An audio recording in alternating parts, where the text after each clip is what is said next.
You really want to hear about all of this? Yeah. Well, around that time, I was beginning to think about going to India. And Kozan suddenly left one day, and I was beginning to get into a lot of very strange ideas around that time. Now, for example, I developed this, I got this idea, which it was very appealing to me at the time, which was that I would have a flag, a large flag, and that wherever I worked, this flag would fly, or if we were outside, say, with a group, that the flag could be the thing that we lay on at night, and that somehow, between working on this flag, lying on this flag flying over us, that the flag would pick up vibrations of a kind that would still be in the flag when I brought it home. So I went down to meet this flag maker that I'd heard about. And, there was this very straightforward-looking guy, very sweet, and really healthy-looking and everything. Nice, big, blonde. Had a beautiful, clean loft down in the village with lovely, happy flags. And I was all into the Little Prince. I talked to him about the Little Prince, these adventures and everything, how I needed the flag and what the flag should be. And he seemed to really connect with it. So 2 weeks later, I came back. He showed me a flag that I thought was very odd, because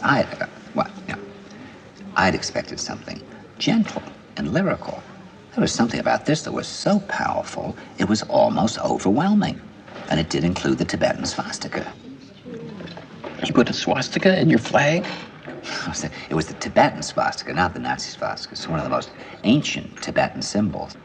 And it was just strange, But I brought it home because my idea with this flag was that before I left for India, I wanted several people who were close to me to have this flag in the room for the night, to sleep with it, and then in the morning to sew something into the flag. So I took the flag into Marina and I said, "Hey, look at this. What do you think of this?" And she said, "What is that? That's awful." I said, "It's a flag." And she said, "I don't like it." And I said, "Oh, well, I kind of thought you might like to spend the night with it, But she really thought the flag was awful.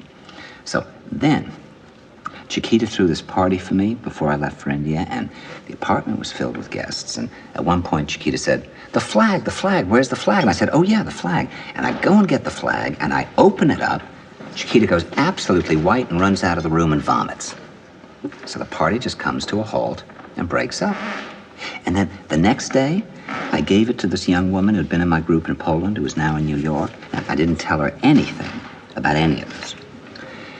At 5 o'clock in the morning, she called me up and she said, "I got to come and see you right away." I thought, oh, God. She came up and she said, I saw things around this flag. Now, I know you're stubborn and I know you want to take this thing with you, but if you'd follow my advice, you'd put it in a hole in the ground and burn it and cover it with earth because the devil's in it. Well, I never took the flag with me. In fact, I gave it to her, and she had a ceremony with it 6 months later in France with some friends in which they did burn it. It's really, really amazing.